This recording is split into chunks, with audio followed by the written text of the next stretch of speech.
Hello all, welcome to my channel. So today we are going to make DIY moon mirror, the most aesthetic mirror. So for this you need a cardboard, a mirror of your own choice, of size, and then you need acrylic wall putty. Now you have to cut the cardboard according to the shape of the mirror you want. You want a crescent moon, you want a half moon, or you want a full moon.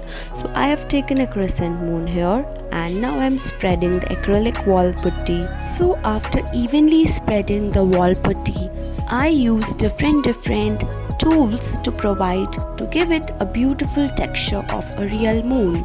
And I used dotting tools, I used clay tools, brushes, and even sponge to give it the texture.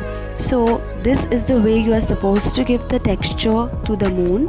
And then I'm coloring it with colors that are appealing and they make the moon a real one. And I wanted a fancy look, so I use these colors. These are off-white shades, brown shade, and gray color. So this is how I'm coloring it. You can use color of your choice like white, off-white, gray, dark gray, and then I'm providing small holes which are bit dark brown in color. So yes, my mirror is ready, looking so beautiful. Subscribe to my channel for more. Thanks for watching.